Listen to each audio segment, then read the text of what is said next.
Hey. Stay free. Yeah, we're here for some bread making. And then we go to the petting zoo. Ooh, get to pet some goats. Yeah.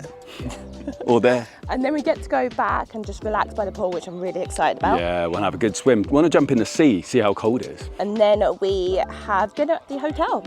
Oh, yeah. And there's meant to be a show, so that's a little exciting. Fire show. Fire. We arrived at the Fassi Farmhouse where they talked us through the farming process before we headed out and admired all the rolling fields. I wonder if you can climb up on these bales. No, this is going to end wrong. Okay, maybe not. It might roll down the hill. Hello. Hello. Hello, fans of Spaghetti Traveler. This is Patrizio in Calabria, and I think you're sharing this brilliant adventure with food, countryside, with cooks and friends, and enjoying our time here. So stay tuned. Yeah, catch you later. Olive tree just over here, and then prickly pear. Never actually tried one. Might have to give one a try later. And just behind we've got some baby pomegranates in that tree. We then headed inside for our bread making class, where a nonna talked us through how you make it from scratch and how each family has their own yeast passed down in their family for generations. After we watched the demonstration, we were given a chance to both make bread and then make some pasta.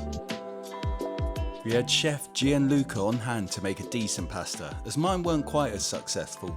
You should definitely check out his Instagram channel for cooking inspiration. Afterwards they served up a buffet feast. I can honestly say this was the best food I ate in the whole of Italy. The eggplant parmesan gave me a new obsession. The meatballs were so tender. The olives had their pips removed and were so tasty. I must have gone back up to get more around 3 times, even though I was full after the first plate. It was just too tasty to walk away from. Of course, there was freshly baked bread, but not the ones we had been working on earlier, as they would take time to make. So this drink, what's inside it? I don't know exactly what's inside, but it's made out of herbs. So all of our amaro, again, it's a bitter digestive that you usually have after a meal.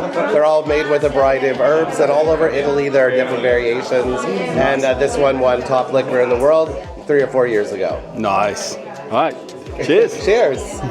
There's even a petting zoo here. So we've been checking them all out. Said hello to a goose. Hello. No. Surprisingly big as well.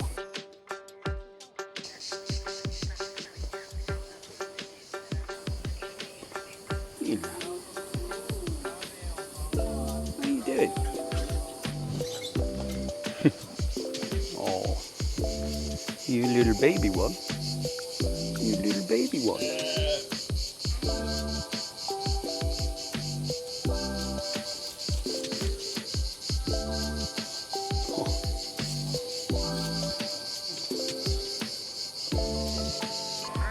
Hello, little chickens.